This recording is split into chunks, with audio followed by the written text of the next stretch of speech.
Sekitar abad ke-7 hingga 13 Masehi, Zabak menjelma menjadi pelabuhan internasional.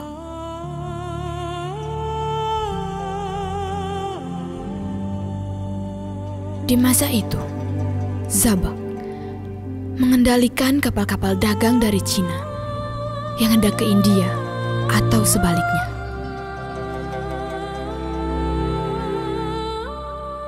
Banyak ditemukan bukti-bukti peninggalan sejarah masa lampau di daerah yang sekarang bernama Kabupaten Tanjung Jabung Timur.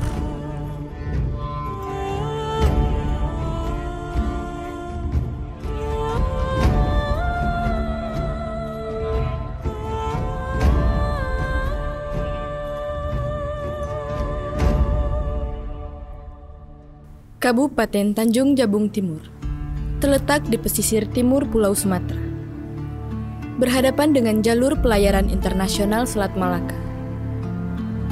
Itulah mengapa Tanjung Jabung Timur terletak di posisi yang sangat strategis sebagai penghubung dunia luar.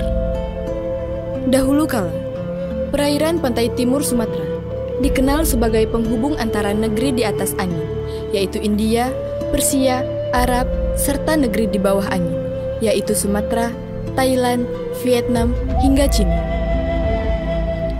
Tercatat dalam sejarah bahwa kerajaan-kerajaan di Jambi pertama kali muncul pada sekitar abad 3 sampai dengan 4 Masehi.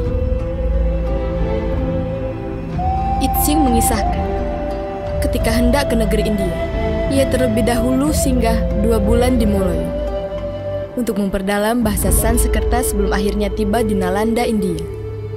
Kesaksian Itsing seolah menguatkan bahwa kerajaan Melayu kuno dikenal sebagai pusat pendidikan agama Buddha, sebagaimana tercermin pada tinggalan arkeologi di Kompleks Percandian Muara Jambi, di tepian Batanghari.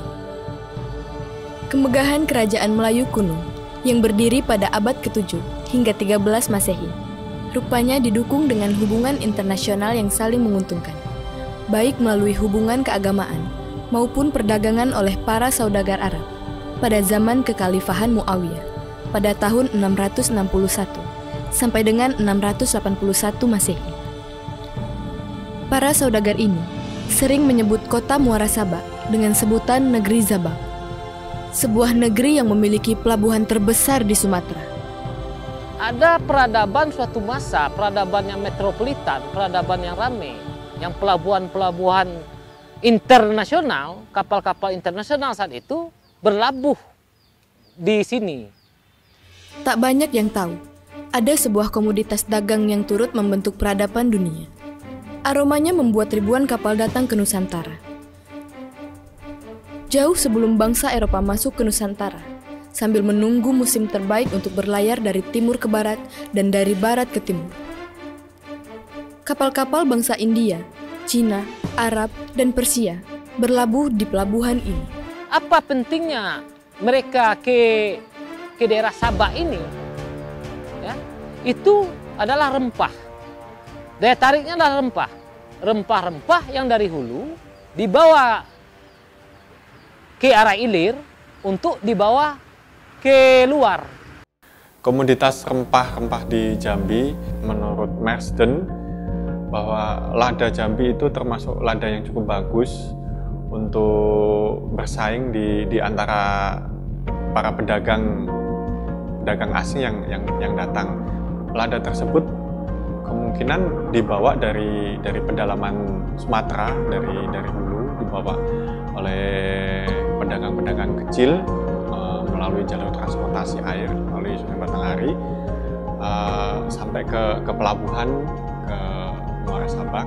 Nah, disitulah terjadi kontak perdagangan. Komoditas rempah-rempah Jambi ini cukup dikenal, ya, dan itu termasuk komoditas utama dan dianggap cukup bagus. Dahulu kala, bagi raja-raja Eropa, keharuman aroma rempah-rempah lebih menarik daripada emas, bahkan dijadikan alat pembayaran perdagangan internasional. Pada saat itu, harga satu kantong rempah seharga satu kantong emas. Peran perdagangan rempah ini sangat penting karena yang menghubungkan Nusantara ke dunia luar adalah kapal-kapal dagang yang membawa rempah. Rempah-rempah ini akan ditukarkan oleh komoditas lainnya seperti keramik, sutra, dan lain sebagainya. Hubungan antar negeri pada masa lampau dapat dilihat dari bukti-bukti peninggalan sejarah yang tersebar luas di Kabupaten Tanjung Jabung Timur. Mulai dari keramik, arca-arca, dan artefak lainnya. Bahwa ada temuan-temuan tinggal-tinggalan yang menguatkan adanya jalur perdagangan itu, yaitu pertama adanya sebaran keramik yang banyak ditemukan di daerah sepanjang tepian Sungai Batanghari sampai ke arah Muara Sabak sana, itu keramik dari Cina ataupun keramik dari Asia Tenggara seperti Vietnam ataupun negara-negara di sekitarnya. Banyak yang berasal dari penanggalannya itu dari dinasti Sung sekitar abad ke-10, bahkan ada yang mungkin lebih tua lagi itu dinasti Tang sebelum dinasti Sung itu sudah ada di salah satu situs yang ada di sepanjang Sungai Batanghari ataupun situs-situs yang ada di sekitarnya. Ini adalah salah satu temuan yang ditemukan di Kabupaten Tanjung Jabung Timur, lokasinya berada di Desa Teludawan. Di daerah ini juga ditemukan pecahan keramik oleh penduduk yang memiliki lahan. Kebetulan penduduk ini bernama Pak Yusuf. Sedang di dalam lokasi lahan beliau, lahan garapannya yaitu lahan sawit, beliau sedang melakukan pengurukan tanah untuk membuat kanal perairan di perkebunan sawitnya. Akhirnya dalam pembuatan kanal itu memakai alat berat. Terus setelah parit-paritnya terbentuk, dinding bagian salah satu di parit itu akhirnya menemukan pecahan guci. Ini namanya guci. Nah, guci ini tidak utuh lagi, namun di dalamnya ditemukan beberapa koin Cina yang jumlahnya cukup banyak. Ini adalah sampel-sampel koin Cina yang berada di guci yang jumlahnya cukup banyak sekali. Koin Cinanya pada umumnya terbuat dari perunggu dengan bagian tengahnya berlubang segi 4, berlubang kecil, dan pada pinggiran permukaan penampang terdapat tulisan-tulisan Cina. Selain itu di permukaan mulut guci ini terdapat tutup. Ini sebenarnya bukan tutup daripada guci, namun ini waktu ditemukannya mangkok ini sebagai penutup guci yang temuan di dalamnya, di dalamnya berupa terdapat koin-koin tersebut. Nah, posisinya seperti ini. Temuan dari Bapak Yusuf dari ladangnya yaitu berupa kendi tanah liat, namun bagian cucuknya sama bagian leher ke atas patah. Saat itu kami sedang nanam padi. Setiap pakai alat tuh dugal namanya. Setiap didugal pasti ada keramiknya. Setiap itu banyak keramik berserakan. Disitulah banyak ditemukan keramik di perladangan. Di SK7 banyak juga ditemukan keramik. Ada guci, ada yang seperti tempat untuk itu masak, tapi terbuat dari keramik kayak gini. Banyaklah di situ berserakan keramik. Duit logam, ada emas juga, ada tali pinggang, ada kalung emas, ada cincin emas. Sebaran keramik-keramik kuno ini yang dulu merupakan hunian yang lama, yang dihuni masyarakat pada masa itu, yang termasuk padat huniannya. Dan itu keramik-keramiknya yang ditemukan adalah bervariatif dari bentuk dari wadah itu berupa mangkuk, ada guci, ada buli-buli, ada piring, dan ada pasu. Dan selain itu juga ditemukan beberapa pecahan selain keramik, ada pecahan kaca-kaca kuno yang berasal dari situs Lambur 1.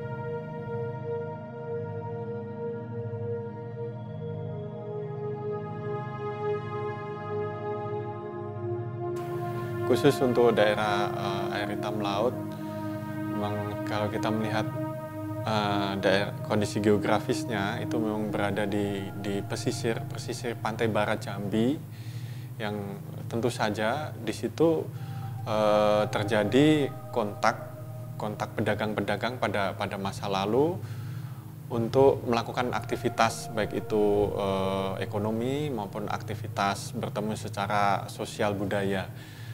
Pendapat itu diperkuat dengan adanya temuan-temuan yang bisa kita lihat di daerah air hitam laut.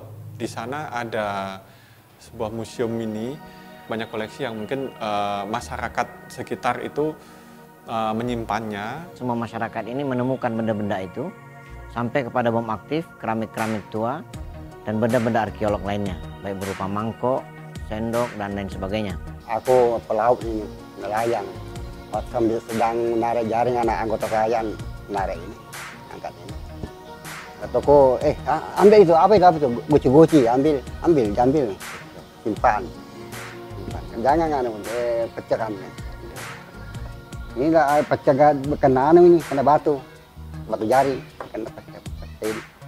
Kalau ini dapat troll, dapat pukat. Ini mangkok ini di bawah akar nih. Mangkok nih di bawah akar pohon nih, Bung. Cuman ibunya udah nggak ada, tinggal akarnya di pinggir sungai nian gitu. Ini akar di atasnya. Ini pinggir sungai, karena udah kena erosi kan kebuka lah semua ini, ketemulah semua ini benda-benda ini. Ini ada juga sendoknya. Sendok dulu udah tau lah sendok apa kan, yang jelas kita cuma ngumpulin. Nah, ini banyak pecah-pecahannya nih. Pecahannya nih yang kita temukan semua di situ. Boleh dicek besok, masih ada yang halus besok di situ. Kalau mau ngecek ada yang pecahan halus gitu. Ini barang ini saya ketemukan di laut, atau saya menjaring di luar air hitam, di laut luar air hitam. Nah, ini dapat mangkok. Setelah saya waktu itu saya cuci, baru taruh di rumah, simpan di rumah. Itu dapat kan banyak, saya dapat dari jaring itu kan. Jadi yang pecah-pecah kebuang kembali ke laut. Cuma yang utuh saya ngambil. Saya bawa pulang dan saya bersihkan. Dan beberapa hari kemudian saya gunakan untuk wadah nasi. Dan anehnya, mangkok ini jika diisi nasi tidak basi selama 3 hari. Beda dengan wadah yang lain. Wadah yang lain akan basi dalam 1 hari.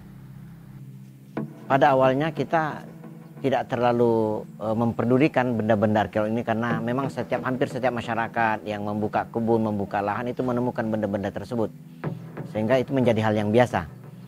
Nah, belakangan dengan banyaknya penemuan dan dilihat begitu memiliki nilai sejarah, masyarakat sudah mulai ada yang menjual, ya. Bahkan ada beberapa kolektor gelap yang datang. Inilah yang menjadi latar belakang mengapa kami Putra Daerah mencoba menghimpun benda-benda arkeolog tersebut dengan mendatangi rumah-rumah masyarakat, kemudian mendata benda-benda yang ada, kita sisihkan satu ruangan untuk kemudian kita kumpulkan, dan meminta Bapak Gubernur pada waktu itu untuk meresmikan Museum Arkeologi Mini, ya, sebagai tempat mengumpulkan benda-benda bersejarah tersebut. Seperti yang ada di belakang saya ini adalah sebagian contoh keramik yang temuan yang ada di air hitam laut. Di antaranya ada guci berkuping, kemudian ada mangkok dari keramik, ada mangkok pecah 1000, ada mangkok anti basi, kemudian ada juga lesung yang bercampur butiran emas, ada juga sendok keramik, kemudian botol Belanda. Di situ kita bisa melihat bahwa di sana sangat banyak keramik asing. Selain itu ada juga senjata, dalam hal ini keris ataupun semacam golok, ya, semacam golok, dan itu merupakan benda-benda yang istimewa karena benda tersebut selain dapat diperdagangkan semacam benda komunitas, itu juga merupakan benda yang dapat dijadikan sebagai simbol-simbol suatu kerajaan atau simbol-simbol suatu institusi tradisional ataupun institusi yang mempunyai wewenang untuk memerintah suatu masyarakat tertentu. Nah, bisa jadi bahwa pada masa itu sudah terjadi kontak yang sangat erat ya, kontak perdagangan itu. Pada masa yang lebih kemudian, pada masa setelah Hindu-Buddha, masa penyebaran Islam di Jambi juga terdapat temuan nisan. Ketika digali untuk membangun infrastruktur, itu sudah didapatkan nisan-nisan tua, sudah menghadap ke kiblat. Jadi ketika Eritam Laut dibuka tahun 64, jalan itu dibuka, sudah ditemukan nisan-nisan tua. Kuburan-kuburan, petinya pun masih ada, tengkorak-tengkorak masyarakat masih ada. Nah, cuma kami tidak berani mengambil tengkoraknya, jadi hanya nisannya aja yang kami bawa ke museum, ada 3 itu. Ya, dan itu menunjukkan bahwa kebudayaan itu sudah kebudayaan yang memang sudah maju. Karena nisan mereka sudah terbuat dari batu alam dengan ornamen-ornamen yang cukup bagus. Dan kami sendiri sampai hari ini yang sudah maju belum memiliki nisan seperti itu. Beberapa nisan lama yang ditemukan ataupun yang disimpan di museum ini di Air Hitam Laut itu nisan tipe Demak Troloyo. Seperti kita ketahui bahwa nisan tipe Demak Troloyo itu merupakan nisan tipe awal penyebaran Islam yang ada di Nusantara. Ketika betul Air Hitam Laut itu atau pesisir pantai timur Tanjung Jabung Timur sepanjang 191 km dari batas Kuala Tungkal sampai ke batas Musi Banyuasin 2. Ini adalah bentangan pintu-pintu di mana kita bisa temukan benda-benda arkeologi itu. Semua hampir, mulai dari Pangkal Duri, Mendahara, Niba Panjang, Sadu, semua ada. Bayangkan. Dan itu adalah benda-benda yang sangat berharga. Ya. Ternyata sampai hari ini masih terus banyak ditemukan benda-benda bersejarah tersebut. Berbicara tentang jalur perdagangan, tidak terlepas dari transportasi. Tentu saja, perahu atau kapal dari tinggalan arkeologis Kabupaten Tanjung Jabung Timur ditemukan situs perahu kuno pada tahun 1993 oleh penduduk setempat. Kita bikin pondasi, menggali tanah untuk menaikkan tanah. Jadi mau dibikin rumah. Sudah itu menemukan benda seperti kapal, yang awal mulanya yang ketemu buntut. Ya buntut itu lalu kita naikkan tanah, lama-lama kita kan gali pakai cangkul, lama-lama pakai linggis, semuanya merata, itu papan. Dan sampai 95 atau 96 ada penelitian.